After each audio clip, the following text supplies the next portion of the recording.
تو کھانے کے لیے آپ نے گھر میں کہلوایا. جی. فبعث إلى نسائه فقلن ما معنا إلا الماء. 9 گھر تھے، 9 گھر کے اندر سوائے پانی کے کچھ نہیں تھا. جی. فقال رسول الله صلی اللہ علیہ وسلم من يضم أو يضيف هذا. ایک بات درمیان میں عرض کر دوں،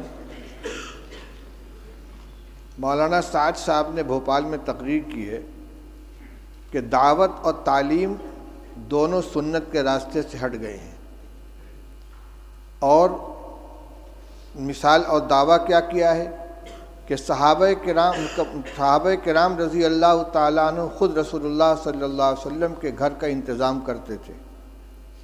یعنی طالب علم کی یہ ذمہ داری ہے کہ وہ استاد کی کفالت کرے.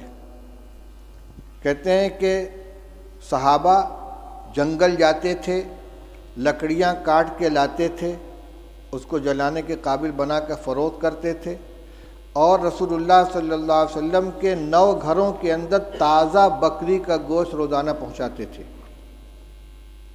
یہ ہے یعنی بحیثیت استاذ کے کہ یہ شاگرد تھے اور استاذ کے گھر میں تازہ روزانہ بکری کا گوشت پہنچاتے تھے.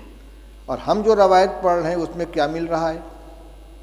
اس میں یہ حضرت عائشہ رضی اللہ عنہ فرماتی ہیں کہ ایک چاند نکلتا تھا، دوسرا چاند نکلتا تھا، اور تیسرا چاند نکلتا تھا، اور رسول اللہ صلی اللہ علیہ وسلم گھروں میں آگ نہیں جلتی تھی. اور یہاں آ رہا ہے کہ 9 گھروں میں حضور صلی اللہ علیہ وسلم نے آدمی بھیجا ہے، اور سب جگہ سے جواب کیا آ رہا ہے؟ ما معنا الا الماء، ہمارے پاس پانی کے علاوہ کچھ نہیں ہے. یہ کیا حدیث کی تحریف نہیں ہے؟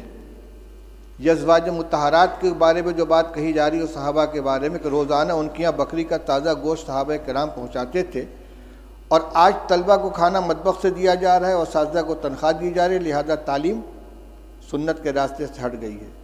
یہ کیا مذاق ہو رہا ہے؟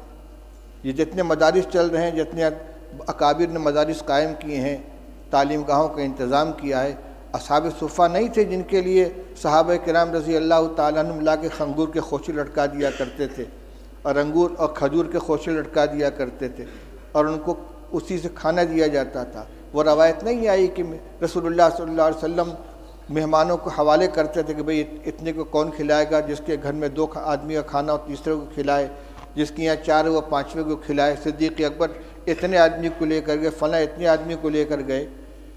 اور حضور صلی اللہ علیہ وسلم کے ساتھ جو تعلق تھا صحابہ کرام کا، وہ صرف استادی و شاگردی کا تھا کہ اس کو اور صحابہ کرام رضی اللہ تعالیٰ عنہ خود پیٹ پر پتھر باندھتے تھے، رسول اللہ صلی اللہ علیہ وسلم بھی پیٹ پر پتھر باندھتے تھے، 2 باندھتے تھے. لہذا یہ کبھی اتفاق سے کوئی جزیہ پیش آ جائے اس کو دائمی معمول بنا کر پیش کرنا، یہ تو تحریف ہے کہ سنت کے راستے سے مدارس ہٹ گئے ہیں. نہ دعوت سنت کے راستے پر بچی، نہ تعلیم سنت کے راستے پر بچی ہے.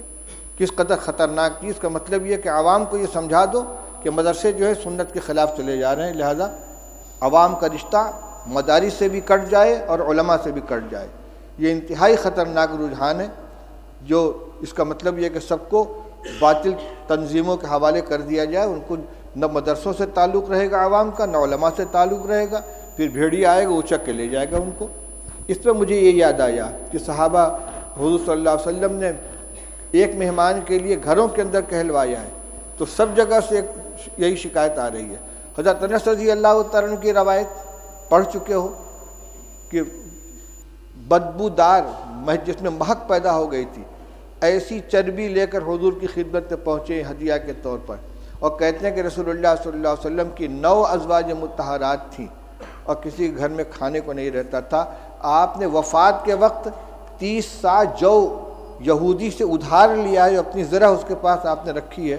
کس زمانے میں یہ گوشت دیا جاتا تھا بھائی کہ وفات کے وقت حضرت عائشہ حضرت رسول کریم صلی اللہ علیہ وسلم مقروض تھے یہودی کے، اور غلہ تھا. حضرت عائشہ رضی اللہ عنہ کی روایت پڑھ چکے ہو کہ آدھا وسق جو تھا میرے پاس، رف پہ رکھا ہوا تھا، اس میں سے میں کھایا کرتی تھی. ایک دفعہ تول دیا تو سب ختم ہو گیا. یہ جو کو کھایا جا رہا ہے پکا کے، اور یہ تازہ گوشت روزانہ پہنچا رہے ہیں. افسوس ہوتا ہے اس طرح کی حرکتوں کے اوپر. چلو پڑھو روایت. فقال رجل من